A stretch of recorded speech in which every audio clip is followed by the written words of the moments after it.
iqbalata alal khairi ibtigha maradatihi wa thawabihi wa qurbih. Urang moal hasil ilmu angin ku genap perkara hiji kacerdasanana rek gunakeun saenyana kudu luhur sumangatna sabar jeung apik akhlakna kudu tekun diajarna jeung kudu cukup bekelna guru nu bener ahlina waktuna ge kudu lila santri teh calon ulama neruskeun gasan mang panjumanang guruna aya kasempetanana kudu hasil sadayana.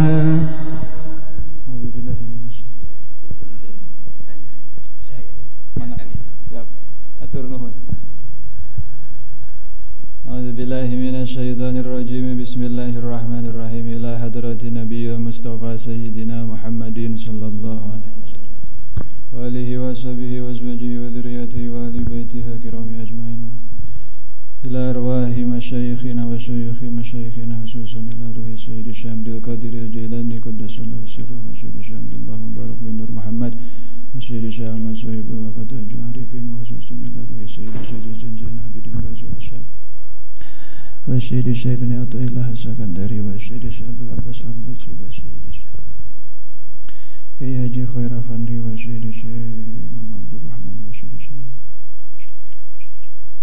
wa sayyidi Syekh Muhammad wa sayyidi Syekh Muhammad Nawawi Al-Bandani wa sayyidi Syekh Al-Bukhari wa ila arwahi abaina wa ummahatina wa likafati muslimina wal muslimati wal mu'minina wal mu'minati al-ahya'i minhum. Allahumma aftah lana bifutuhil arifin. Allahumma aftah lana bifutuhil arifin. Allahumma aftah lana bifutuhil arifin waj'alna min ibadika sholihin. Al-Fatihah. Alhamdulillahi rabbil alamin arrahmanir rahim maliki yaumiddin iyyaka na'budu wa iyyaka nasta'in shiratal ladzina an'amta 'alaihim ghairil maghdubi 'alaihim waladdallin. Bismillahirrahmanirrahim. Ya punten ya dihurungkeun heula lampuna tah. Ya paroe keneh Mang Jalu.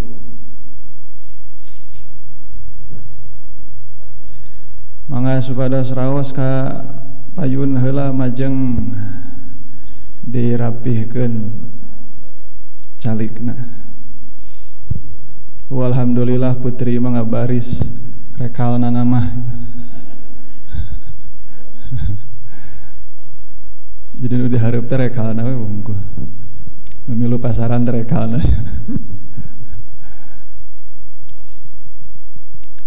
Bismillahirrahmanirrahim.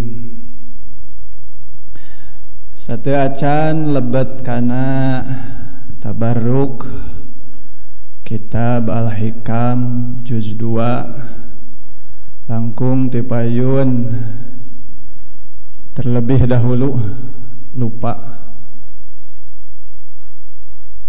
dahulu saya memperkenalkan diri, walaupun mungkin sudah semalam mungkin ya sama Kang Haji sudah diperkenalkan bahwa sudah beberapa tahun Al-Hikam dikaji atau belajar di surah oleh para putra pangaresa uwa dan para mantu. Untuk juz 1 oleh guru kita Kang Haji, dan untuk juz 2 oleh kami para mantu di Keroyok. Saya nama Asep, asal dari Garut. Ini melihat dari jumlah peserta kemarin nampaknya lumayan banyak yang dari Garut ya. Ada yang dari Garut? Ada? Nah, ada ayo atuh hiji. Kalau melihat di rekapitulasi mah ada kurang lebih 19. Saya dari Garut, datang ke Azainiyah tahun 2009. Tujuannya hanya satu, yaitu tolab ilmu, tolabul ilmi. Ya, berjalan beberapa tahun, alhamdulillah ternyata barokah tolab ilmu, barokah mencari ilmu. Ternyata di Azainiyah yang didapatkan bukan hanya ilmu saja, tetapi beserta istri. Ya, saya dinikahkan oleh Pangaresa Uwa kepada salah satu putri beliau, yaitu Teh Ai. Putri beliau dari Pangaresa Umi. Ya, Teh Ai itu keempat. Pertama Kang Haji, terus Teh Zaki, Teh Hajah Iis, terus Teh Ai istri saya. Nah, jadi posisi saya di sini sebagai mantu, karena mungkin sebagian mufasirin ada yang penasaran atau belum tahu ya teh saha, apakah putra Pangaresa Uwa atau bukan. Nah, saya di sini mantu, ikut belajar ngakhidmah. Kalau Kang Haji saja waktu di Makbaroh mengatakan bukan mampu, kami ini bukan mampu menjelaskan hikam, hanya sejak melanjutkan perjuangan Pangaresa Uwa dalam bidang ngawuruk. Salah satu yang diwurukan di Azainiyah adalah kitab Al-Hikam. Nah, jadi saya dan kakak adik yang lain nanti menggarap juz 2. Nah, oleh karena itu sekarang yang bawa kitabnya bisa langsung dibuka juz 2, kita terjemahkan atau istilah santrinya di logat, dan sedikit-sedikit sambil belajar kita fahami. Silakan yang punya kitabnya dibuka juz 2. Bismillahirrahmanirrahim.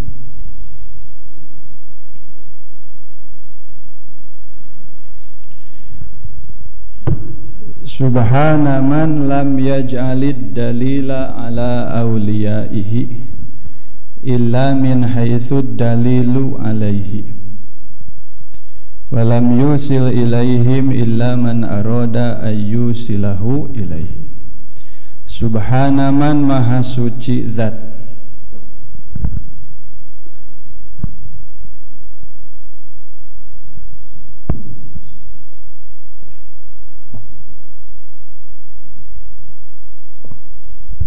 lam yaj'al kang ora ang dadiaken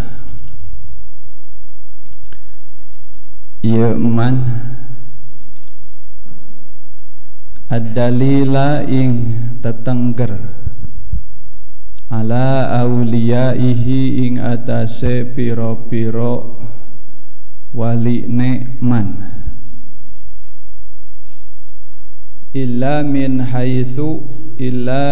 haitsu dalilu angin saking sakira-kira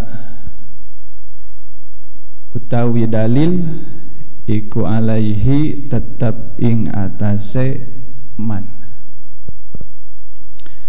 Walam yusilan ora nekaaken man ilaihi maring ieu aulia ilaman angin ing wong aroda kang ngarepaken ieu man lam yaj'al ayu sila ing yenta nekaaken ieu man lam yaj'al hu ing ieu man aroda ilaihim maring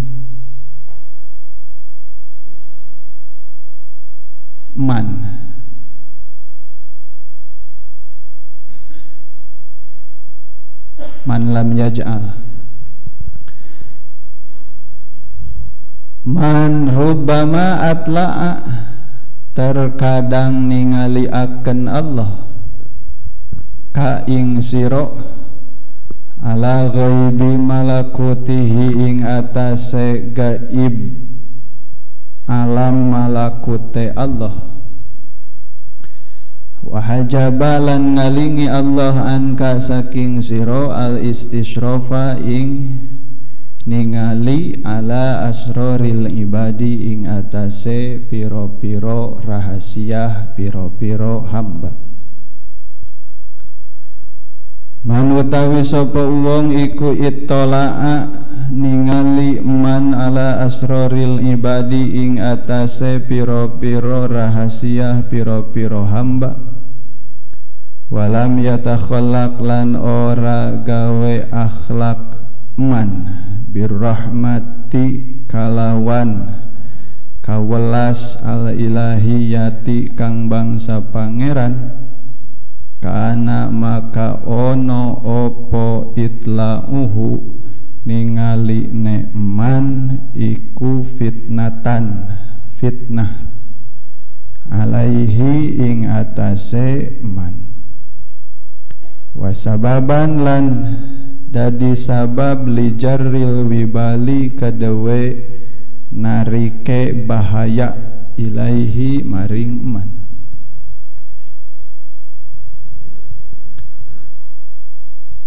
kenela Bismillahirrahmanirrahim Subhana maha suci subhana man maha suci zat lam yaj'al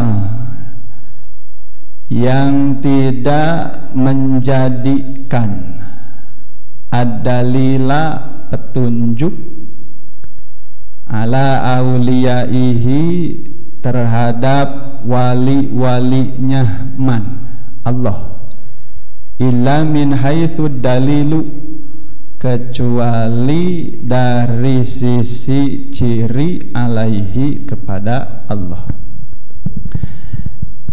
Terjemah bebasnya kurang lebih begini: Maha suci zat yang tidak menjadikan petunjuk ala auliyaihi untuk mengenal wali-wali Allah illa min haitsu dalilu alaihi, kecuali petunjuk itu pun menjadi petunjuk untuk mengenal Allah.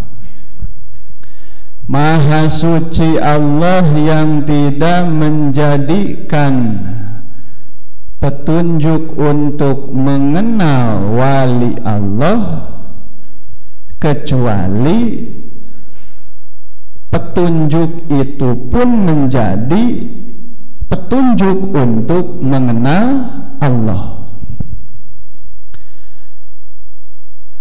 Hikmah yang ke-157 ini kita kasih frame dulu, kasih judul atau kasih gambaran. Hikmah ini mengajak kita untuk mengenal wali-wali Allah. yang harus kita yakini bahwa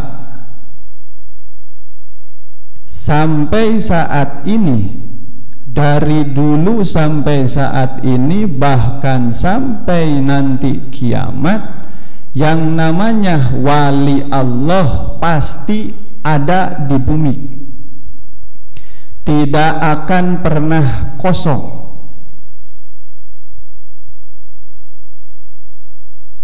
Kenapa harus ditegaskan dulu seperti itu? Karena banyak di antara kita yang menganggap bahwa zaman sekarang sudah tidak ada wali.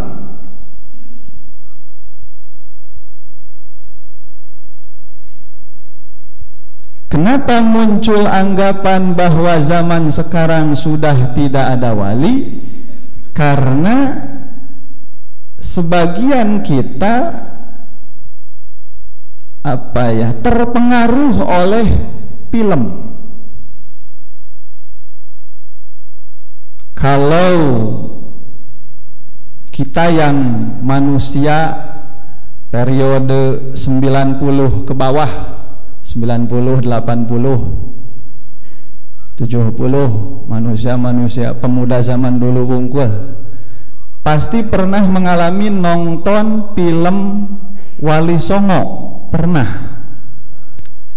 nonton ya. Dan ya namanya juga sutradara, bikin film supaya rame, dalam muntur rame memualaku. Maka semua film Wali Songo menggambarkan, mengilustrasikan sang wali itu pasti jagoan.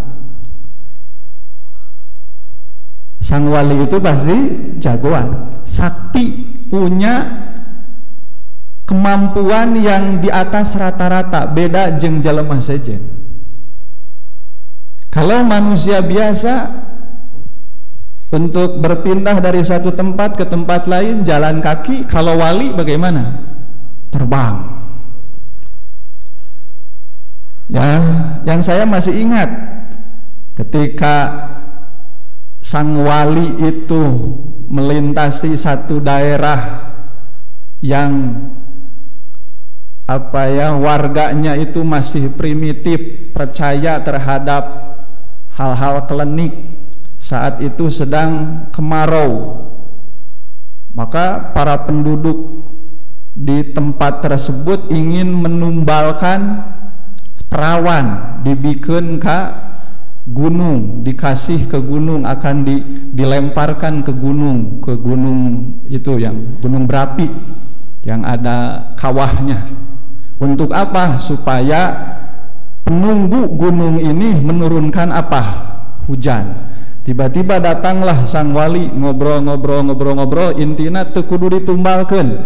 Izinkanlah saya sholat 2 rakaat, beres sholat 2 rakaat diketrek ke batu nu aya dina gunung eta, ketrek biji naon? Cai tah nu kitu teh naon tah? Wali.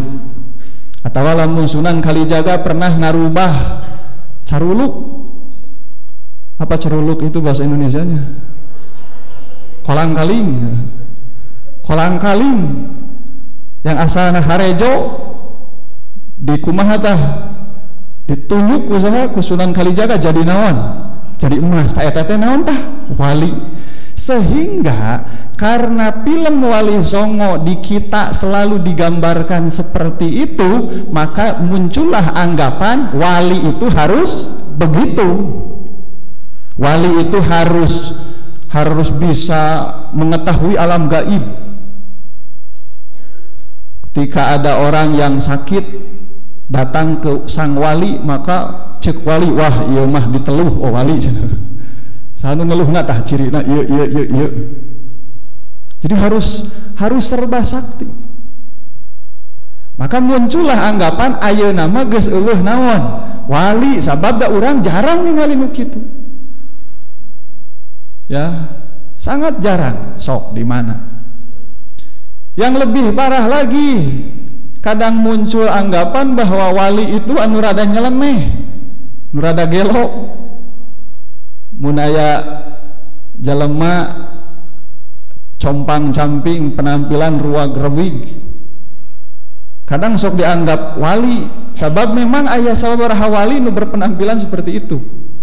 Aya wali teh tara make baju, make kaos sangsang we wungkul ka handapna make kolor. Pagawean nangkring dina mimbar, aya tuh di Jawa Tengah. Tukang pagawean nangkring dina luhureun mimbar, udud gitu.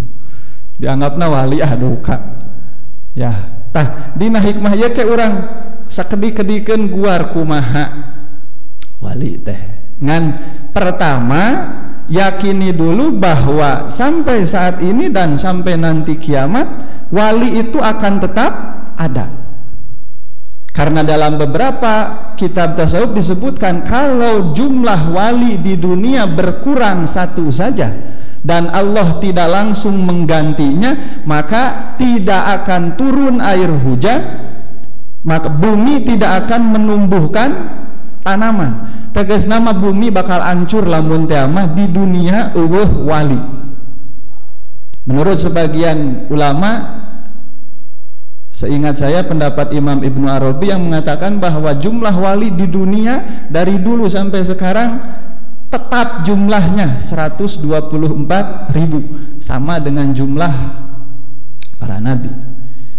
Mau dikurangan 124.000 nabi eta pasti tetap gitu. Lamun kurang hiji terus terjadi wali nu sejen, maka bumi hancur. Nah, pertama yakini dulu bahwa wali itu dari dulu sampai sekarang pasti ada. Nah, kalau sudah yakin bahwa wali itu ada, mungkin baru masuk ke hikmah ini. Setelah kita tahu bahwa wali sekarang ada, mungkin pertanyaan selanjutnya, bagaimana agar kita tahu bahwa orang itu wali? Bagaimana cara membedakan seseorang ini wali atau bukan?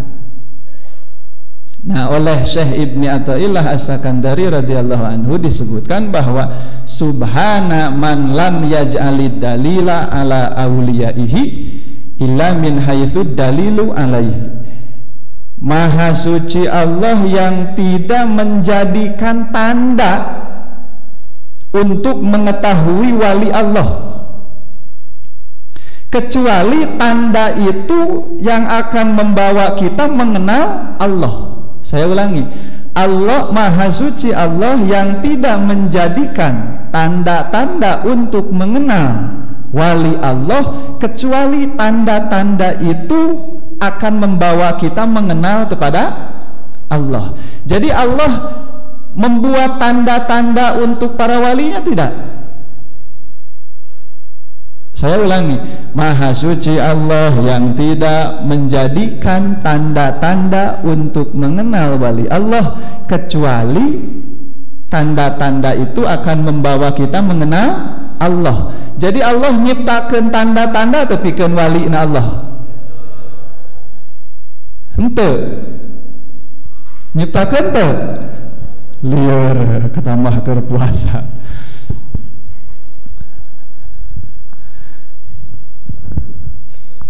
Kita kasih contoh yang lain atuh lah.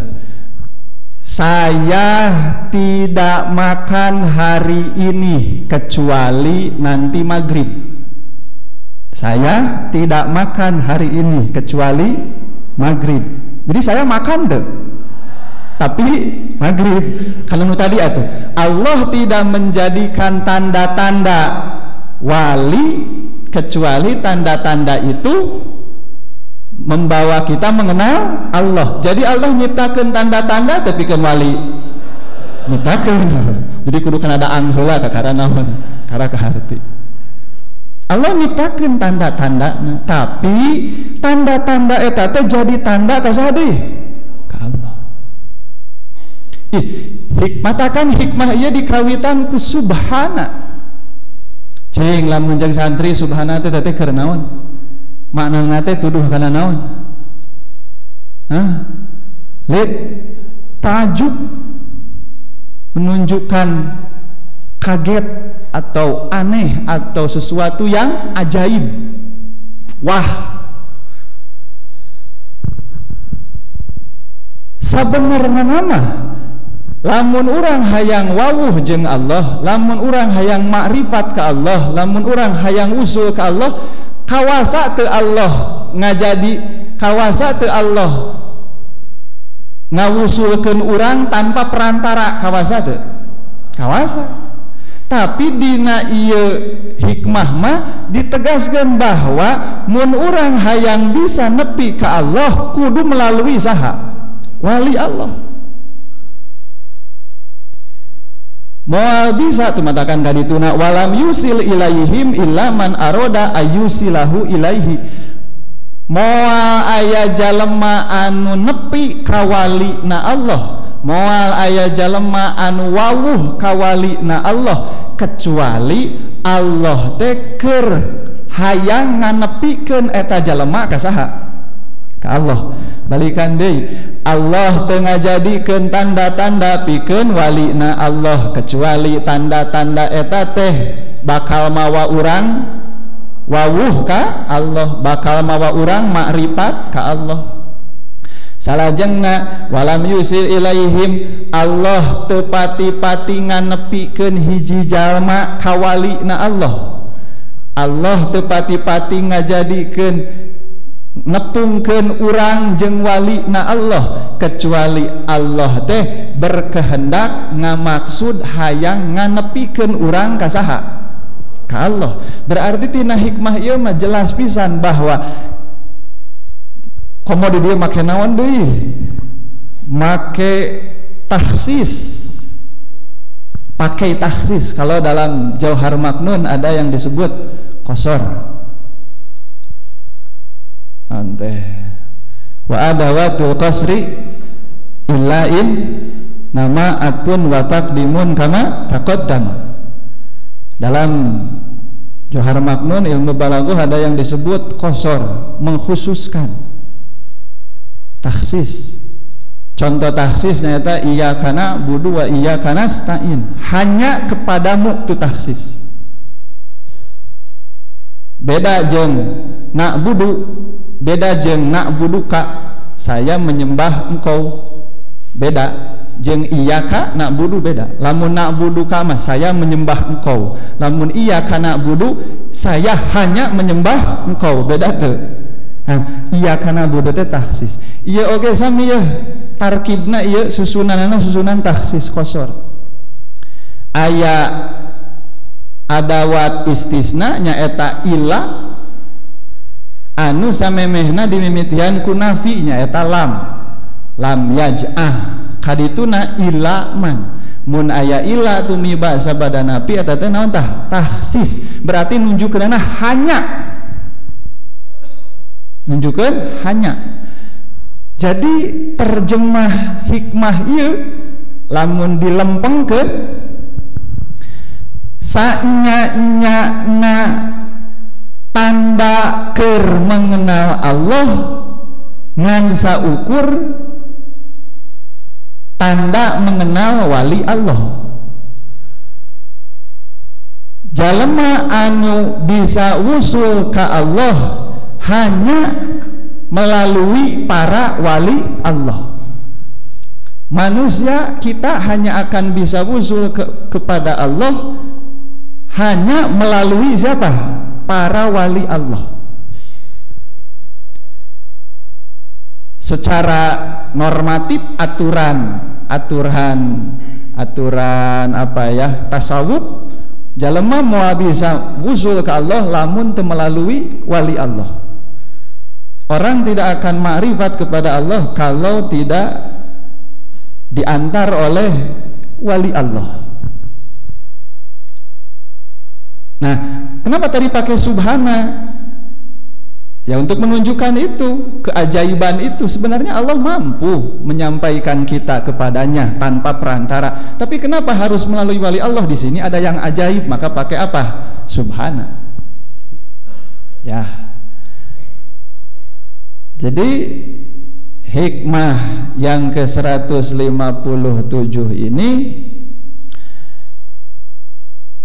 untuk menegaskan bahwa kita tidak akan bisa sampai kepada Allah kecuali disampaikan oleh para wali Allah.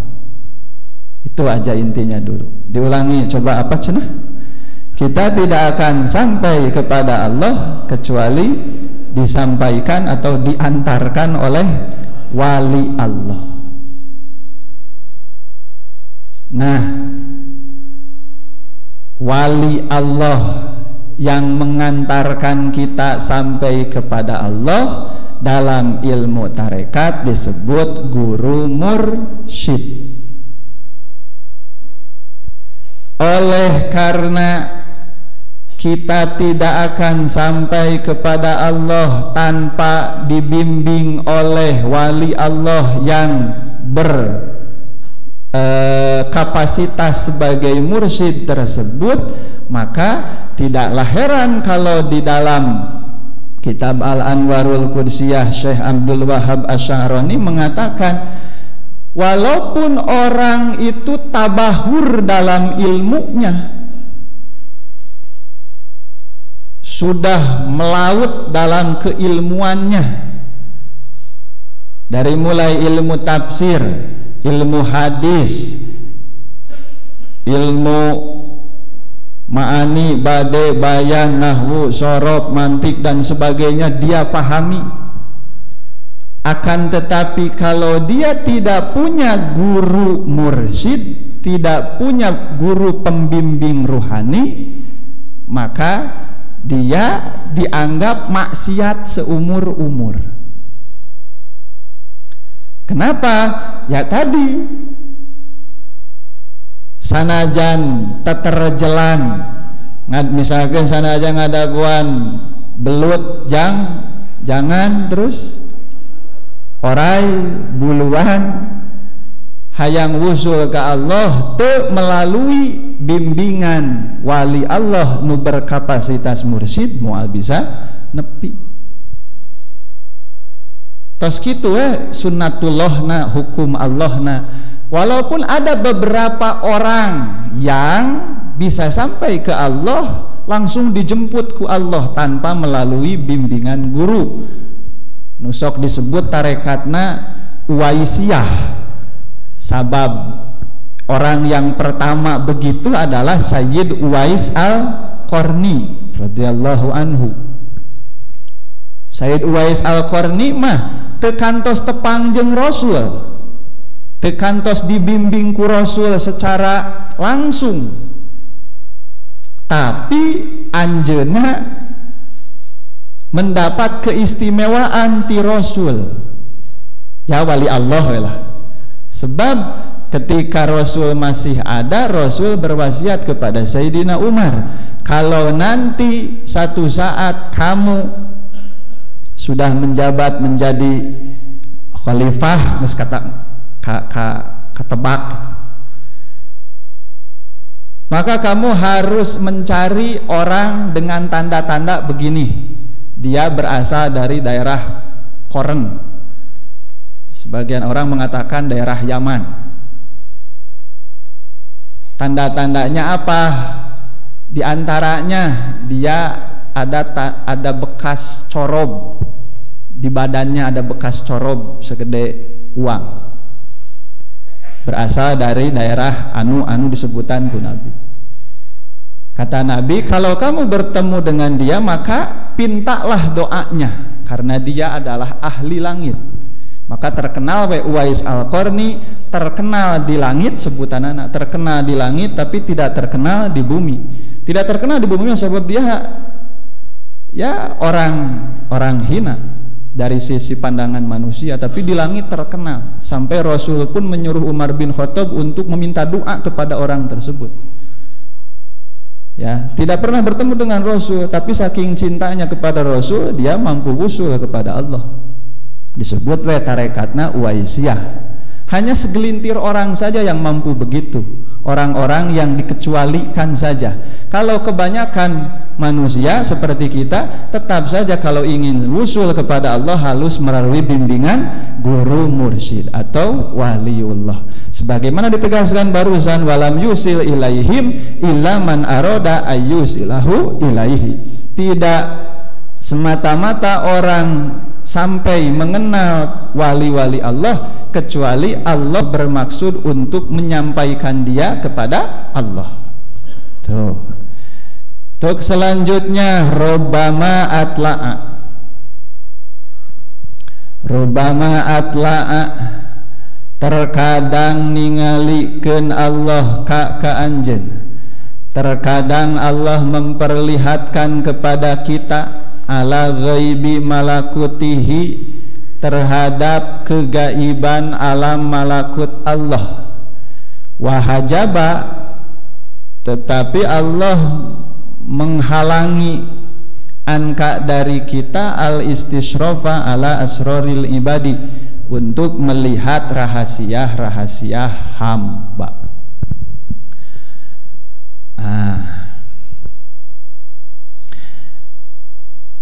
Dari hikmah ke-157 tadi, pertama kita diajak untuk meyakini bahwa wali itu masih ada. Yang kedua, untuk sampai kepada Allah harus melalui bimbingan para wali yang dikenal sebagai wali mursyid. Lalu bagaimana tanda-tanda wali tersebut? Tadi belum beres berarti. Bagaimana tanda-tanda wali tersebut? Kalau melihat syarah yang ada di kitab Al-Hikam, banyak dijelaskan bahwa sulit untuk bisa mengenal wali Allah, karena memang untuk mengenal wali Allah tidak bisa dilihat dari kacamata fisik.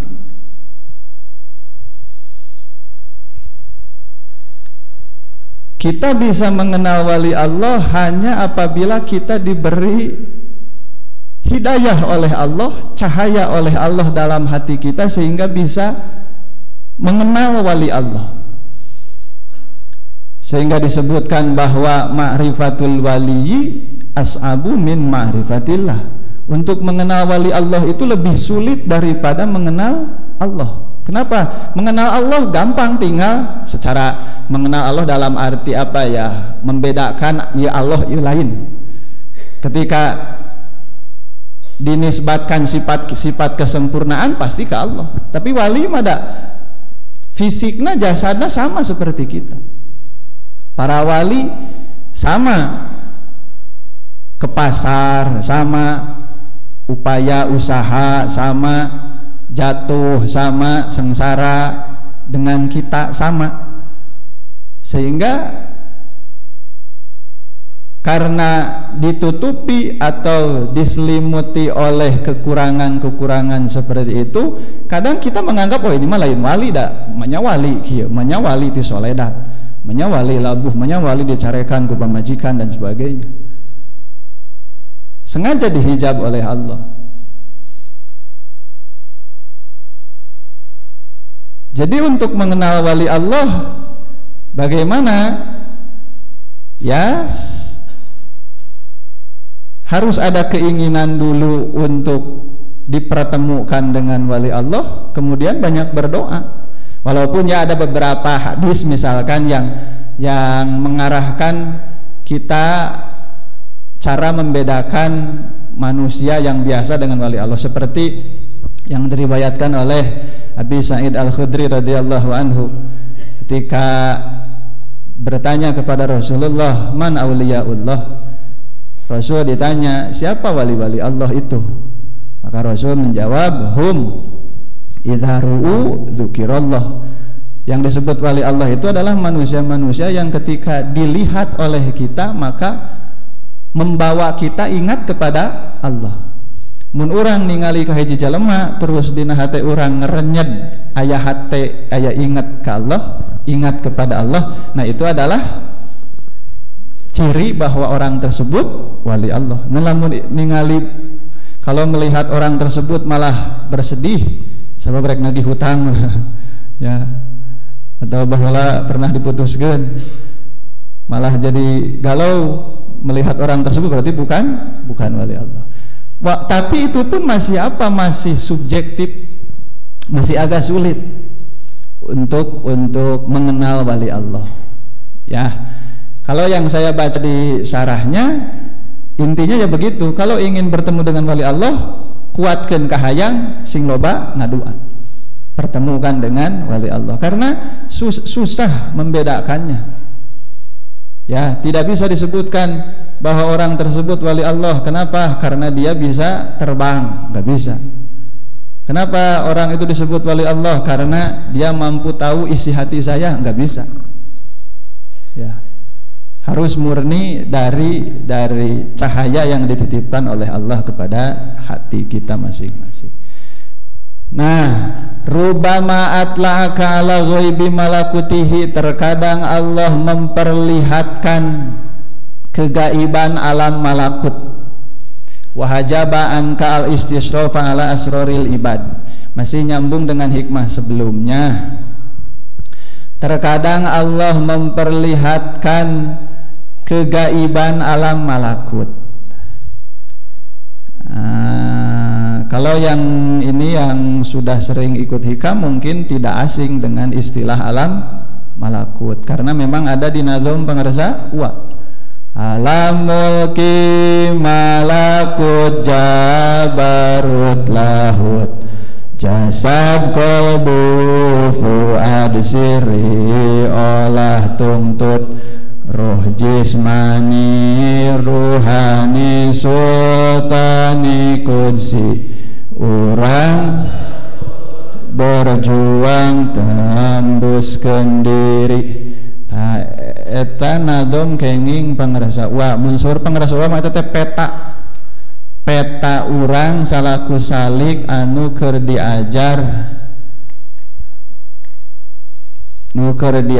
nyaketan ka Gusti Allah. Urang teh salik hartosna pejalan kaki, tapi ieu mah make ruh. Mana petana? Tah nembus 4 lapis alam, lam mulki malakut jabarut lahut. Aya teh dina ieu dina materi. Aya halaman baraha? Lah baru kawe.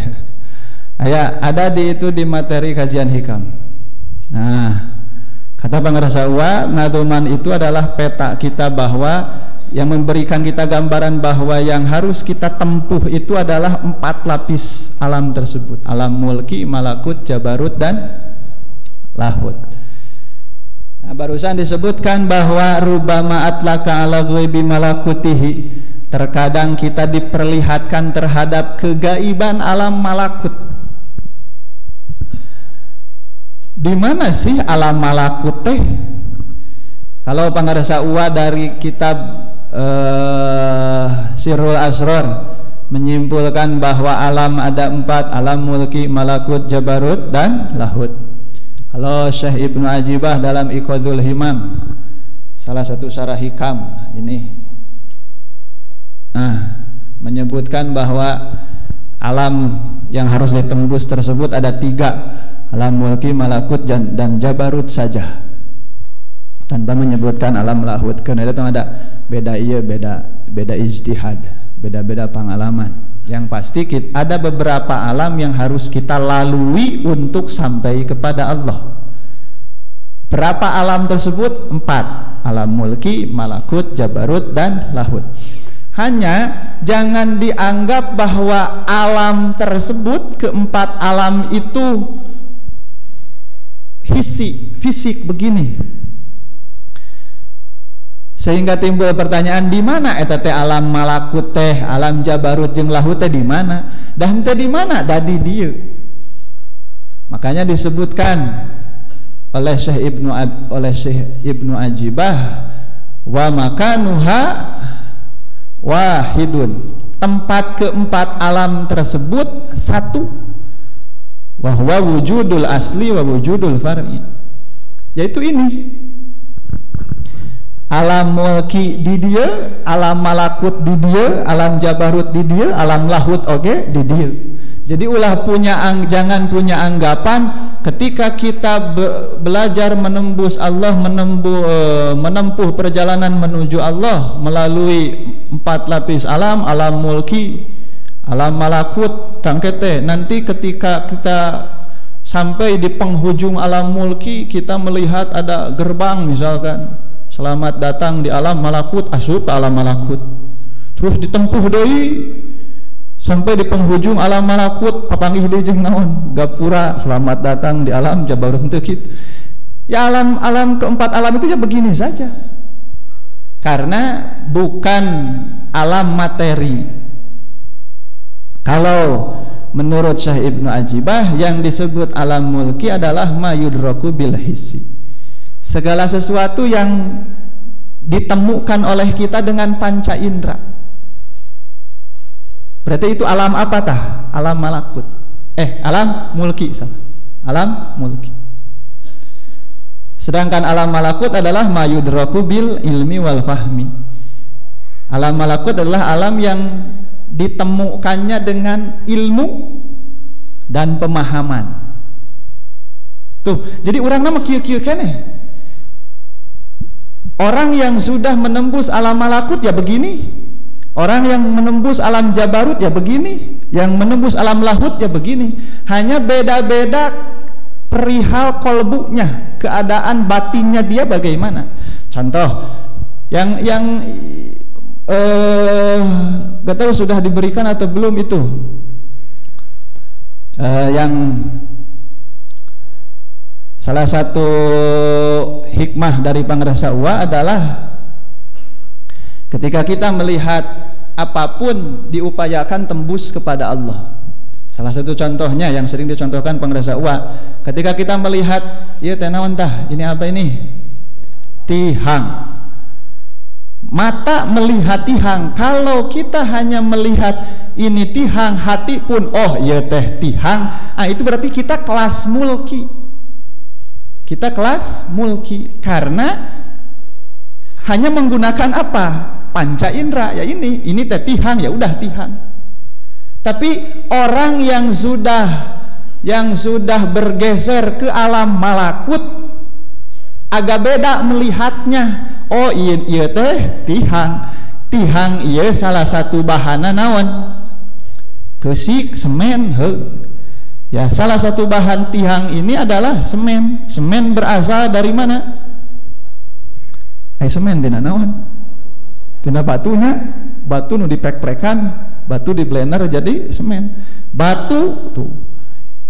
Tihang salah satu bahana semen. Semen asalna tina batu. Batu di mana asalna? Ya tina jero taneuh lah pasti nama. Batu asalna tina tanuh di mana? Mun saur Syekh Abdul Qadir dina Sirul Asrar, sakabeh perkara ieu asalna tina Nur Muhammad. Asana batu tina Nur Muhammad. Nur Muhammad di mana? Tina Nur Jamalillah. Di mana? Ti Allah. Jadi ningali tihang tembus ka mana tah? Ka Allah. Tah nu bieu simkuring karek sadar beh dieu eta teh. Oh berarti uwa teh eta teh dengan uwa memberi contoh begitu, itu sedang mengajak kita, melatih kita supaya ngageser anu asana manusia kelas mulki digeserkan jadi kamana tah? Kelas malakut. Ngan uwa mah teu ngomong, hayu jeung uwa urang ulin ke alam malakut gitu. Kitu we bungkul diajarkeun model kitu, padahal eta teh keur ngageserkeun urang nu asana kelas mulki jadi kelas malakut. Ketika kita ditanya, "Bapak, apa ini?" "Oh, aqua." Cek tina hate teh aqua eta mah. Geus aqua. Berarti kelasna kelas naon? Mulki. Bapak ini apa? Ini aqua. Isinya apa? Ada air. Dari mana air? Dari Nur Muhammad. Nur Muhammad dari mana? Nur Jamalillah. Di mana? Di Allah. Ketika melihat air, lisan mengucapkan ini air, tapi hati nama Allahu Allah. Ingat kasaha. Nah, itu berarti sudah bergeser karena kelas malakut, karena mengejar melihat benda tersebut tidak hanya menggunakan panca indera, tapi ku ilmu jeung ku pemahaman. Alam, sedangkan alam naon deui mulki malakut jabarut mayudraku bil basiro, yaitu alam yang ditemukannya kapanggihna, yang ditemukannya dengan basiroh mata hati, dengan basiroh mata hati. Etama geus sudah nggak make cara tadi kayak tadi lagi. Ari tadi manu katempona teh naon keneh, tihang keneh, tapi dipapai ku pemikiran jeung ilmuna tepi ka saha, ka Allah. Ari nu geus di kelas jabarut mah teu kudu kitu-kitu deui. Begitu ningali ge geus teu katingali naonana, teu katingali tihang tapi langsung ka saha, ka Allah.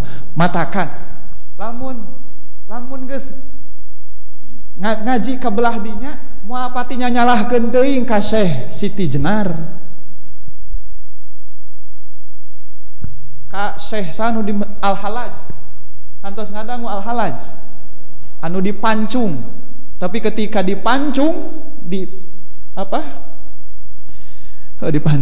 dipancung kepalanya ngagilinding tina leherna bijil getih, si getihna membentuk harap lafzul jalalah, membentuk lafzul jalalah. Kenapa dia mengatakan, kenapa dia dipancung? Tepira ngomong lantai di jubah saya mafil jubati ilallah, di jubah saya hanya ada Allah. Tahu lamun saya Siti Jenar kenapa dihukumi kafir, diponis kafir, dieksekusi mati? Karena nyebutkan dirina naon Allah. Eta teh saking ku geus naon teuing, geus lebur. Jadi ningali sagala rupa nu di dieu teh, nu di sakuliling ketempona teh Allah we wungkul. Termasuk karena dirina nyalirang geus eueuh. Da tauhid nu sabenerna mah da kitu pan. La maujuda illallah. Eueuh nu aya kecuali, tidak ada yang ada kecuali, termasuk diri kita sendiri pun sebenarnya tidak ada. Ya. Itu kelasnya kelas jabarut. Kelasnya kelas jabarut. Tah, lamun lahut mah beh ditu deui. Aduh kumaha rasana eta mah. Da can ngalaman. Hanya jangan dianggap bahwa alam mulki malakut jabarut lahut teh urang ka mana kitu tah dibawa ku jin ka alam gaib. Henteu dek di dia we kieu, begini saja. Ya, hanya ketika kalbu kita, pemikiran kita berubah sedikit demi sedikit, tidak hanya terfokus ke makhluk, nah itu sudah mulai bergeser di alam mulki ke alam malakut jabarut. Nah, barusan disebutkan rubama atlaka ala ghaibi malakutihi. Terkadang kita diperlihatkan oleh Allah bisa melihat alam malakut.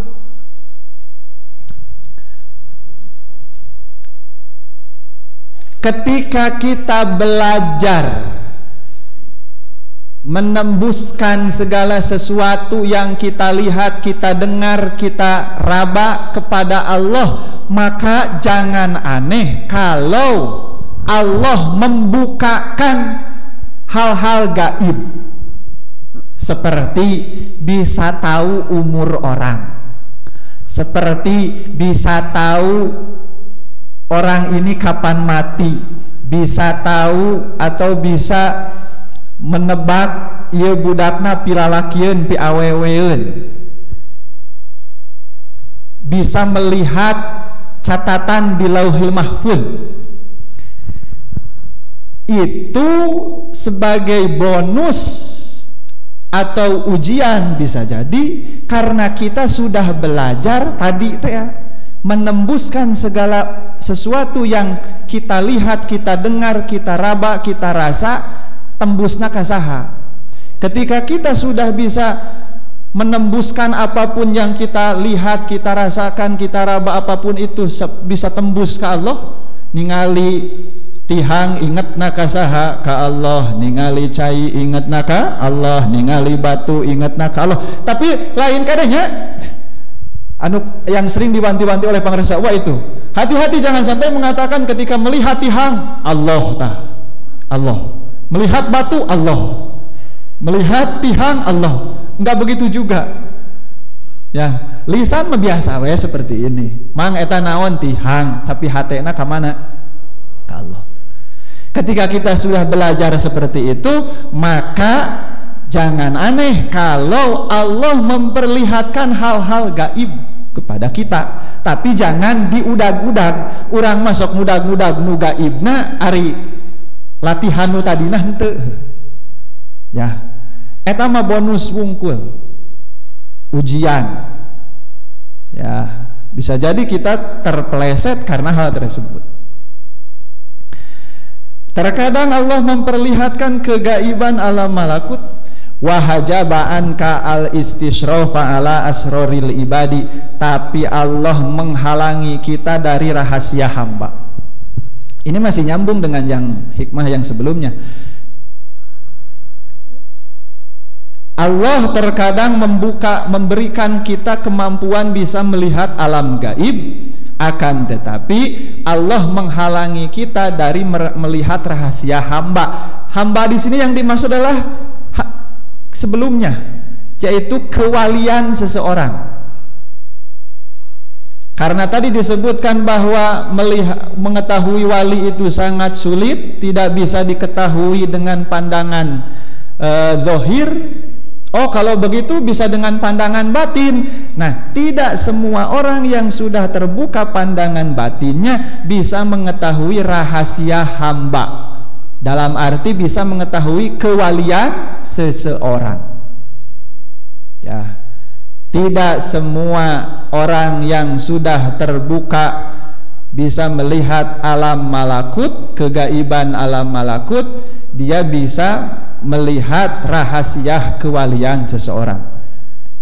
Terkadang ada orang yang sudah bisa melihat alam malakut tapi masih dihijab untuk bisa melihat kewalian seseorang. Tuh. Terus manit tola'a ala asroril ibadi, barang siapa yang melihat ala asroril ibadi terhadap rahasia-rahasia hamba, walam yatakhallaq birrahmatil ilahiyah, akan tetapi dia tidak berakhlak dengan kasih sayang ketuhanan, karena itla'uhu fitnatan, maka penglihatannya tersebut menjadi fitnah. Fitnah itu seperti yang diungkapkan kemarin sama Kang Haji ya, bukan fitnah apa? Bukan menuduh. Fitnah itu adalah ujian. Fitnah bukan menuduh. Itu sulit menghapus mindset, karena kita sudah melekat dalam pikiran bahwa fitnah itu adalah menuduh, maka mun manggih kecap fitnah dina tulisan Arab pasti dianggap nateh menuduh, padahal bukan. Fitnah adalah ujian atau cobaan. Wasababan, dan sebab dijaril bibali terhadap tertariknya bahaya ilaihi kepada orang tersebut. Kenapa Allah menutupi kewalian seorang hamba? Dalam hikmah tadi yang 158 disebutkan bahwa bisa saja kita sudah mampu melihat alam malakut tapi dihalangi dari melihat kewalian seseorang, kalau secara gambarannya seperti itu. Kenapa Allah menutupi rahasia hamba atau tentang kewalian seseorang tersebut? Karena kasih sayang Allah. Kalau semua orang bisa melihat kewalian orang lain, maka yang pertama, orang tersebut harus atau wajib taat kepada si wali. Ya, begini contohnya, misalkan saya tahu bahwa, maaf ya, bapak ini nih, misalkan bapak ini waliullah. Saya tahu bapak ini waliullah. Karena saya tahu bahwa bapak ini waliullah, maka otomatis saya harus menjaga adab kepada si bapak ini. Kalau misalkan, nah kayak sekarang, kalau saya tahu bahwa bapak ini adalah waliullah, maka saya tidak akan bisa duduk di sini. Pasti saya pindah ke bawah dan menyuruh bapak yang ngomong. Sebab kalau kita tahu bahwa orang ini wali dan kita tidak menjaga adab, maka masuk ke hadis qudsi, man adali waliyan faqad adzantuhu bil harbi. Barang siapa yang menyakiti waliku, kata Allah, faqad adzantuhu bil harbi, maka saya proklamirkan untuk perang dengannya. Mun urang nganyeri wali Allah, maka Allah nyalira nunangtang ka urang pikeun naon? Perang. Mun maneh nganyeri wali dewek, maka jeung dewek naonana? Gelutna gitu. Mun rek gelut jeung Allah, manya gelut jeung Allah. Ya.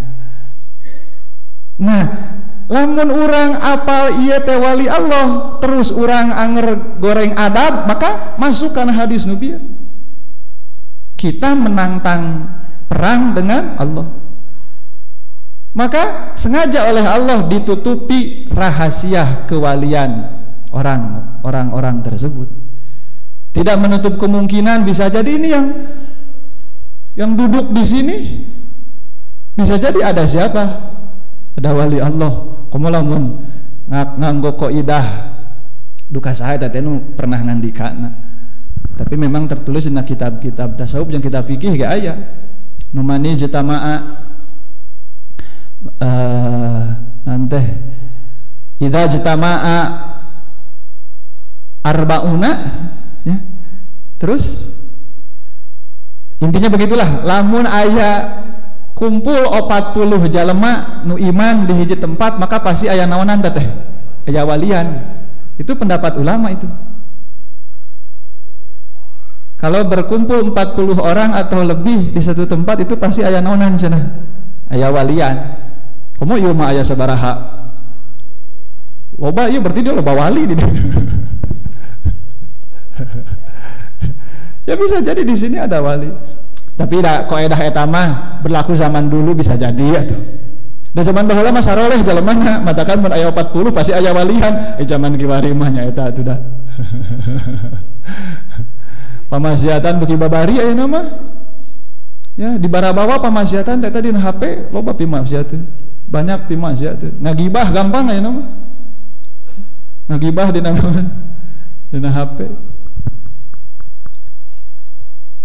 Bisa jadi di sini ada waliullah. Ya. Dan untung ditutupan, lamun tadi ditutupan, simkuring muawani meureun ngomong di dieu. Da isin aya saha? Aya waliullah. Matakan ngahaja ditutupan ku Allah. Puntennya bisa bener aya di dia aya waliullah. Puntennya simkuring calik di luhur. Nah, da bener da teu bisa ditingali. Teu sugan oh eta mah pan make jas, make sorban. Jigana eta wali henteu. Bisa jadi bukan nunutan, bisa jadi eta teh. Lain nunutan ciri wali Allah lain. Itu narunutan lah. Hanya ya begitulah. Makanya Jangan suudzon ka batur. Ya. Bisa jadi benar di sini ya. Alhamdulillah ditutupan ku Gusti. Betul. Coba betapa ribetnya kalau kewalian diperlihatkan, ribet.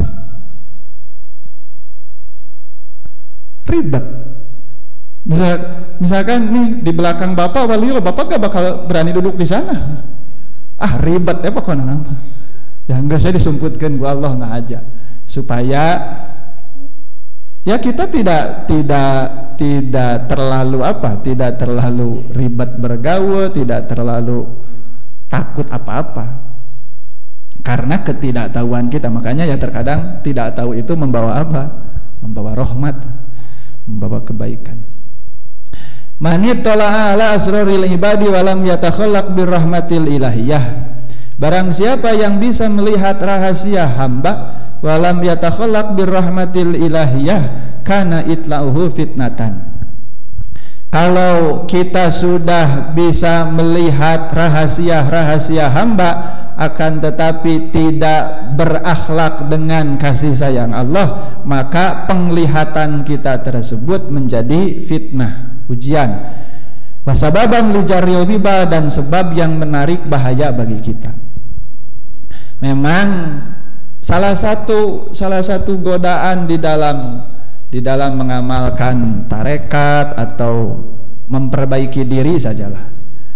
Ya, ketika muncul keistimewaan, salah satunya adalah mampu melihat rahasia hamba. Salah satunya misalkan lagi bisa melihat orang itu pernah melakukan dosa apa kelihatan. Salah satu rahasia yang dibukakan oleh Allah bagi orang-orang yang sedang belajar suluk, memperbaiki diri, mendekatkan diri kepada Allah, ingin sampai kepada Allah. Salah satunya yaitu kadang bisa melihat rahasia hamba, seperti yang diberikan kepada Imam Hanafi radhiyallahu anhu. Konon katanya Imam Hanafi pernah diberi keistimewaan oleh Allah bisa melihat dosa orang dari bekas wudunya. Ketika Imam Hanafi wudu bersama orang-orang akan sholat, ya mungkin dulu tempat wudunya pakai bak gitu, pakai bak gede itu kayak di masjid. Ketika Imam Hanafi melihat orang selesai membasuh membasuh wajah, katingalieun si nawanana teh tah si dosa-dosa numuruluk tina wajah teh kelihatan seperti bangke. Jadi ketika orang wudu, dan memang begitu kan, ketika orang berwudu itu dengan air wudu itu menggugurkan dosa-dosa yang dilakukan oleh wajah dengan mata. Dosana naon muruluk tak kunaon teh ku wudu. Nah dulu ku Imam Hanafi katingali terlihat ketika orang berwudu gubrak naon teh bangke nana teh tina naon tina dosa. Makanya Imam Hanafi walaupun airnya air banyak tapi mempatwakan bahwa temenang dipakai air yang bekas dipakai wudu, walaupun banyak tidak boleh dipakai sebab ku anjeunna mah katingalieun naonana bangkeuna sanu hayang. Siapa yang mau wudu dengan air yang banyak bangkainya? Enggak mau, enggak boleh. Tersiksa beliau. Ya capek lah. Setiap wudu ngariung jeung batur berkumpul dengan orang lain selalu melihat bangkai-bangkai berjatuhan. Aduh, capek. Ya, capek. Itu bisa wudu terus-terusan, jadi kudu wuduna harus menyendiri. Karena setiap orang pasti melakukan maksiat. Capek beliau, maka meminta kepada Allah untuk dihilangkan saja keistimewaan ini, cabut deh. Ya, izin Allah dihilangkan lagi, maka fatwa fikihnya berubah. Fatwa fikihnya berubah karena keistimewaan tersebut sudah dihilangkan. Nah, kalau kita diberi kemampuan oleh Allah bisa melihat rahasia hamba, contoh saya melihat bapak sama saya terlihat, wah iya tadi matanya ini habis nelek-nelekin perempuan, katingali naonana teh, dosa nana teh, ya. Atau ketika saya melihat bapak terlihat habis makan barang haram, atau terlihat habis bibirnya itu terlihat merah-merah atau berdarah karena habis ngomongin orang misalnya. Kalau orang yang sudah bisa melihat hal-hal tersebut tapi tidak berakhlak dengan kasih sayang Allah, bagaimana berakhlak dengan kasih sayang Allah? Menutupinya. Kita melihat kekurangan orang lain terus sama kita di beja-beja diviralkan, dikasih tahu kepada orang lain, dibicarakan dengan orang lain.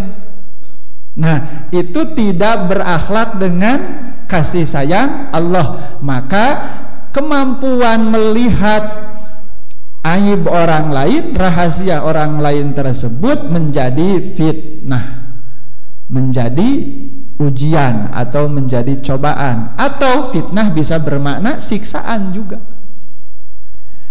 Wasababan lijarri bibali ilaihi, atau menjadi sebab datangnya bahaya kepada diri kita.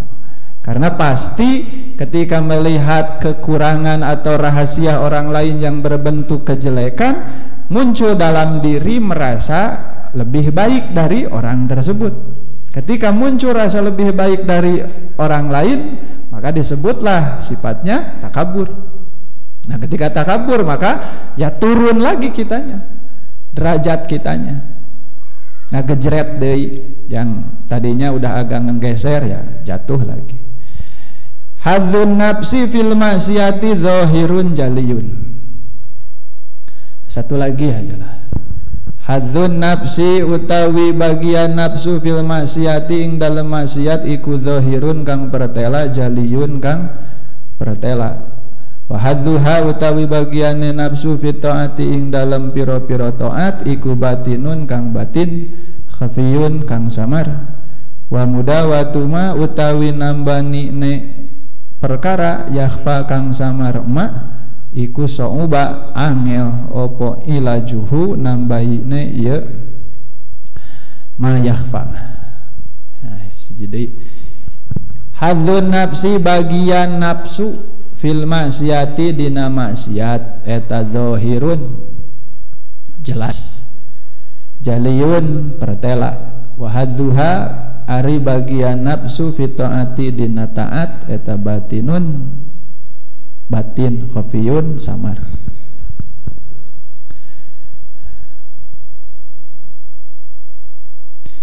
Bagian nafsu, bagian di sini bukan pembagian ya, bukan nafsu dibagi berapa, bukan, tapi jatah gitu. Hadzun nafsi, jatah nafsu, bagian nafsu, kenikmatan atau kepuasan nafsu fil maksiati dalam maksiat, zahirun jelas. Kepuasan nafsu dalam maksiat, jatah nafsu dalam kemaksiatan itu sangat jelas, sangat jelas. Dalam arti kita pun sadar akan kepuasan nafsu tersebut. Contoh, ketika kita mabuk, jelas tidak kepuasan nafsunya, jelas terasa enak. Ketika kita berzina, jelas bagian nafsunya, kepuasan nafsunya terasa enak. Dan karena jelas tersebut, maka kita pun sadar itu dosa, kita pun sadar itu gak boleh. Wahadzun nafsu wahadzuha fi ta'ati batinun, bagian nafsu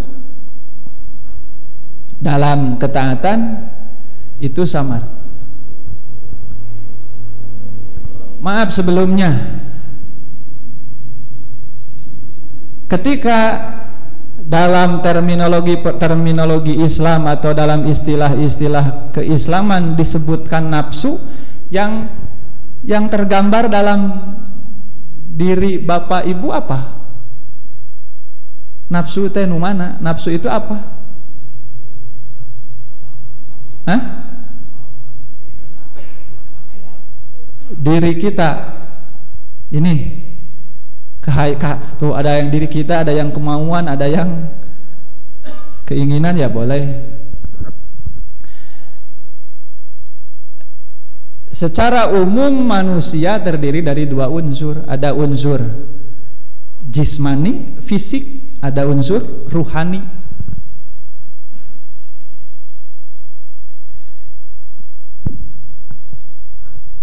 Nah, nafsu kalau kata Pangarasa Uwa dari kitab Ihya Ulumuddin, dan ternyata benar deh menurut Imam Nawawi juga sama.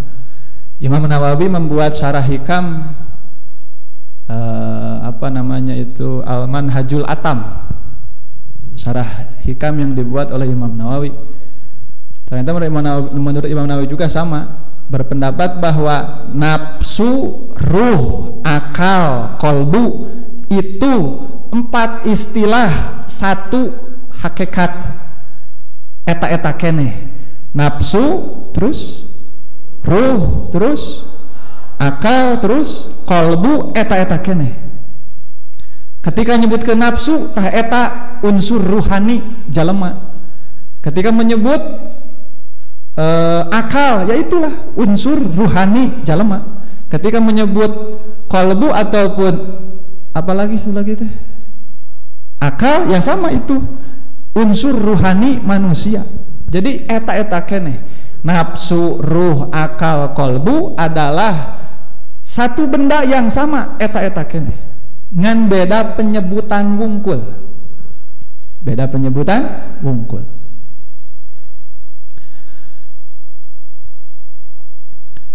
Bagian nafsu unsur ruhani urang tuh 4 kalimat, 1 mana itu oleh Pangarasa Uwa tina Ihya, kata beliau sama. Kalau saya mengibaratkannya, ketika kita melihat rumah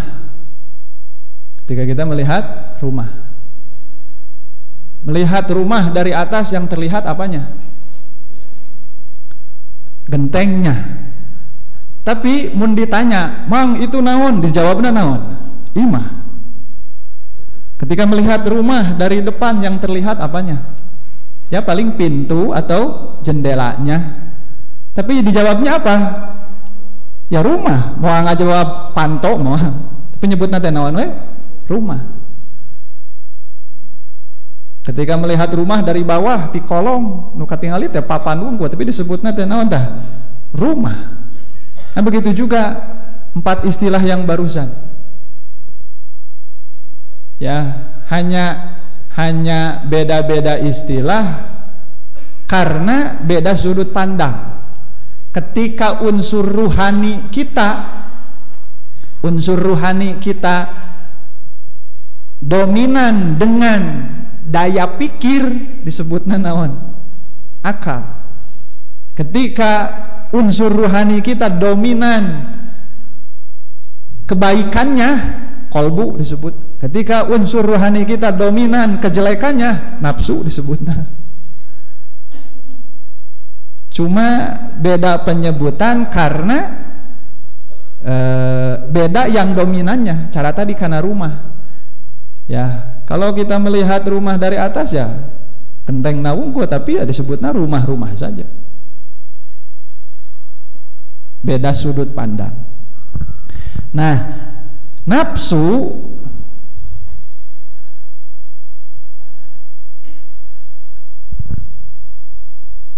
dalam diri manusia itu ada 7 tingkatan nafsu. Ada yang pernah mendengar nafsu amaroh, nafsu lawamah, terus sebelum mutmainah ada satu lagi apa? Mulhimah, terus mutmainah, terus radiyah, mardiyah, kamilah. Amaroh, lawamah. Oh, terus radiyah, mardiyah, katujuh, kamilah. Amaroh, lawamah. Oh, eta mah mutmainnah heula nya kakara mulhimah. Beda meureun lah. Ieu mah tina versi ieu qatrul goes. Amaroh, bisu, lawamah. Kalau di kitab itu kita Sirajut Talibin Syekh Ahmad Dahlan Al-Jampesi Al-Kediri, setelah lawamah itu adalah mulhimah dulu, kemudian mutmainah. Ya gak apa-apa, beda pengalaman. Amaroh, bisu, tingkatan nafsu manusia yang pertama amaroh bisu. Amaroh bisu itu amaroh segat mubalaghah tina amir, numarentah. Amaroh bisu banyak memerintah kejelekan. Jadi kalau dina jero hate urang tuh bisa sah ngomongnya begitu, dina jero hate urang. Da kolbu jeung nafsu teh kan. Dalam kolbu kita, dalam diri kita banyak mengajak kepada kejelekan, berarti nafsu kita tingkatannya masih amaroh bisu. Coba menurut bapak sendiri, ibu sendiri, apakah diri kita masing-masing ini masih banyak mengajak kejelekannya tidak? Oh masih? Coba apa kejelekan yang hari kemarin dilakukan apa? Tuhnya, membunuh enggak kemarin? Waduh, membunuh nyamuk saya 10.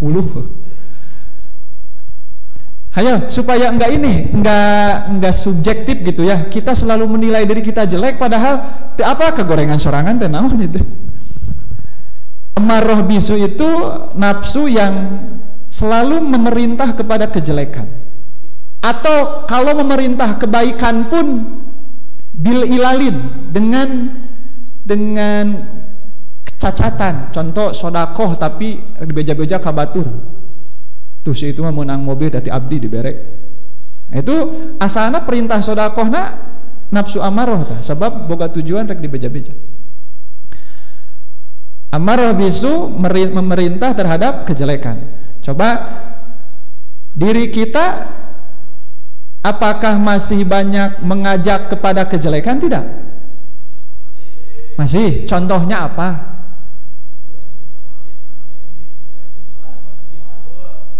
Kedua ke masjid gitu. Benar gitu, kedua ke masjid. Waktu saya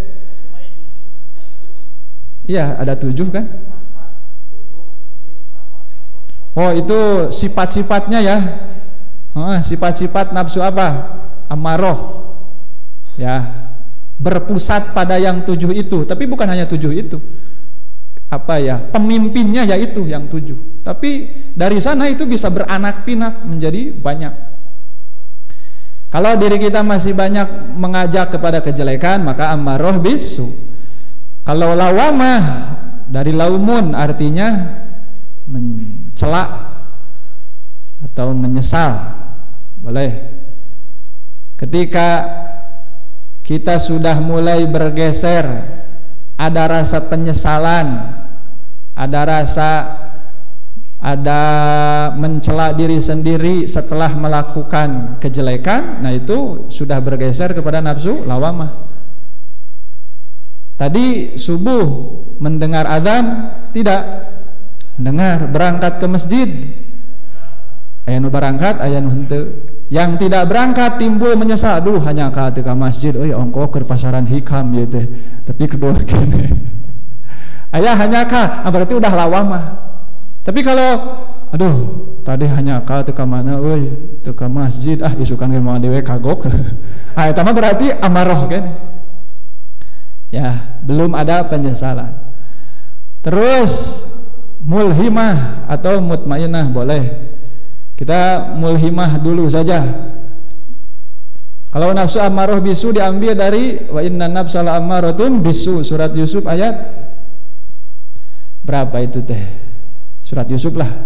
Wa inna nafsal amaratun bisu. Terus lawamah diambil dari surah apa itu teh yang la uqsimu bin nafsil lawamah, ayat surat naon teh? Al-Qur'an lah pasti nama. Terus nafsu mulhimah diambil dari Asy-Syamsi yang ada fa'alhamaha fujuraha wa taqwaha. Fa'alhamaha mengilhamkan, isim fa'ilnya adalah mulhimah. Mulhimah ketika sudah timbul penyesalan, kemudian digiring menjadi lebih banyak kebaikan. Amarah mah loba gorengna, lawamah mah saimbang kagorengan jeung kanaonan kaalusan. Mulhimah mah mulai banyak kebaikannya daripada kejelekannya. Baru masuk ke mutmainnah. Kalau mutmainnah sudah baik terus menerus.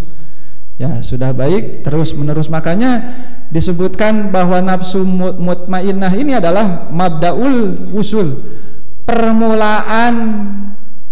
Permulaan bisa sampai kepada Allah. Permulaan bisa sampai kepada Allah. Orang yang disebut salik itu dari sana mulainya, dari nafsu mutmainnah. Nah, nafsu-nafsu yang 7 tingkatan ini, hadzun nafsi fil maksiati dhahirun, bagiannya dalam kemaksiatan sangat jelas. Ya, sangat jelas. Ya tadi contohnya dengan mencuri, bagian nafsunya sangat jelas. Ada kenikmatan yang dirasakan. Dan karena jelas bagiannya tersebut, maka kita pun menyadari bahwa itu jelek. Wahadzuha fit ta'ati batinun khafiyun. Akan tetapi bagian nafsu atau kepuasan nafsu dalam ta'at batinun khafiyun, samar.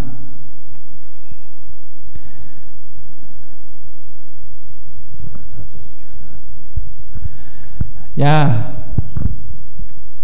ketika kita membicarakan kejelekan orang lain tanpa diketahui orang tersebut, disebut nate naon tah? Gibah. Da masing kukumaha ge, tetap saja dalam hati kita suka merasa dosa enggak itu? Ada perasaan bahwa gibah itu dosa, ada? Ada. Itu karena bagiannya jelas, kita merasakan kenikmatannya, maka kita pun otomatis merasa dosa. Akan tetapi bagian nafsu dalam ketaatan itu samar. Sangat sedikit orang yang menyadarinya, sangat sedikit orang yang mengetahuinya. Apa contoh bagian nafsu dalam ketaatan? Seperti ingin dimuliakan. Mang, kenapa amang sodakoh? Oh, supaya dihormati. Nah, ada tujuan supaya dihormati tersebut, itu kepuasan nafsu. Jadi kita dari sisi fisik melakukan ibadah, tapi dari sisi ruhani kita pun sedang mengikuti keinginan nafsu. Karena ada bagian nafsunya di sana. Mang, kenapa rajin tahajud? Supaya segera selesai cicilan, supaya segera selesai hutang, pingin kabayar hutang. Fisiknya ibadah, tapi dalam ruhaninya mengikuti keinginan nafsu, dan keinginan nafsu tersebut sangat jarang disadari oleh kita. Kita jarang merasa bahwa itu maksiat nafsu.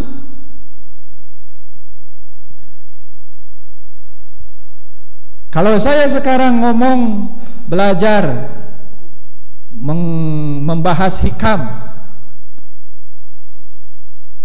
ya fisiknya ibadah karena mempelajari ilmu. Tapi kalau dalam hati saya ada keinginan untuk dihormati, kenapa mau ngawuruk hikam, ngajar hikam, supaya dihormati. Kalau ada perasaan seperti itu, nah itulah bagian nafsunya di sana. Jadi dalam ketaatan pun terkadang kita mengikuti apa? Mengikuti keinginan nafsu, dan keinginan nafsu dalam ketaatan samar, jarang disadari. Selanjutnya, wa mudawatu ma yakhfa sa'uba ilajuhu, mengobati sesuatu yang samar itu lebih sulit. Untuk agar kita bertobat dari maksiat tidak terlalu sulit, karena memang kita pun sering menyadari itu dosa, sering menyesalinya, kita pun ingin bertobat. Tetapi ketika nafsu kita mengambil kepuasan dalam ketaatan, seperti tadi melakukan ibadah agar dihormati orang lain, nah itu jarang disadari, maka jarang diobati, dan sulit ketika diobati pun susah. Kalau tadi misalkan mabok, terasa bagian nafsunya dalam mabuk tersebut, maka untuk menghindarinya, untuk menghilangkannya bisa dianggap mudah. Contohnya, da biasana nu mabok maka bawakeun ku batur, maka kurangi pergaulan dengan orang lain. Tapa tuh, kholwat, uzlah, selesai, beres, moal mabok deui. Kecuali tapana mawa naon deui, mawa mabok, mawa cai. Ya, secara teori ya gampang, sudah selesai. Tapi kalau bagian nafsu dalam ketaatan seperti ingin dihormati seperti tadi, justru ku dibawa ibadah beuki ngagedean. Ingin dihormati dengan ibadah itu adalah kepuasan nafsu. Mabok adalah kepuasan nafsu. Untuk menghilangkan kepuasan nafsu dalam mabok gampang, cara tadi teh uzlah, kurangi pergaulan dengan batur nu goreng patut, leungit, sholat terus-terusan, moal mabok, piraku bari sholat bari mabok. Untuk menghindarinya mudah, cenah. Tapi untuk menghindari kepuasan nafsu dalam ketaatan itu sulit. Dibawa taat beuki ngagedean. Contoh, salah satu kepuasan nafsu dalam beribadah adalah ingin dihormati. Wah, tuh kitu mah bawa tapa we, tapakeun, uzlahkeun. Justru kadang ku dibawa tapa teh beuki ngagedean eta teh hayang naonana teh deui. Hayang dihormati nana teh, mau dihormatinya semakin besar ketika melakukan tapa. Kenapa tapa? Kan supaya timbul karomah, nanti dimuliakan orang lain, beuki ngagedean. Dibawa puasa beuki ngagedean, sulit untuk diobatinya. Ya. Oleh karena itu Syekh Ibnu Ajibah dalam Iqadul Himam, ketika kita merasa sulit untuk mengendalikan nafsu tersebut, dibawa maksiat mah geus puguh dosa, ya dibawa taat ke keukeuh we nafsu teh merodna, membawanya terhadap kemaksiatan, ingin dihormati, ingin disanjung, ingin diberi oleh orang lain dan sebagainya, kekeh tetap membawanya ke sana. Maka kalau sulit mengendalikan nafsu seperti itu, maka Syekh Ibnu Ajibah menyarankan bawa eta nafsu ka jalma anu mampu ngurus nafsu, pasrahkeun nyaeta ka saha teh ya, ka mursyid, katakan wajib boga mursyid. Ya, pasrahkeun ka guru mursyid, keun sina diurus. Mun saur pangaresa wa mah guru mursyid teh ibarat pawang. Pawang. Kalau ada singa di hutan, berani enggak kita mendekati? Enggak, pasti kita pun kabur. Ya, ketika singa dipasrahkan atau diserahkan kepada pawangnya, dilatih ku pawangna, dilatih ku pawangna supaya nurut ka pawangna dititah naon-naon daek. Ketika singa tersebut sudah dilatih oleh pawang kemudian disimpan di mana? Di kebun binatang, maka kita berani gak melihatnya, mendekatinya, ngaheureuyana wani teu? Wani sabab geus jinak. Tah pawang nu ngalatih nafsu urang dina istilah ilmu tasawuf disebutna mursyid. Ya, secara bahasa mursyid yang menunjukkan. Dalam istilah ilmu tasawuf adalah orang yang sudah mampu mengolah nafsunya sehingga mampu membimbing nafsu orang lain. Salajengna rubama dakhala sakitu heula. Wallahu a'lam bissawab. Kin dilajeng sambil istirahat mangga leleson heula yang hunyar rebahan mangga di dieu we heula ngantosana nangkin dilajeng kupun adi nyaeta Kang Aib. Wallahu a'lam bissawab. Mangga shalawat. Allahumma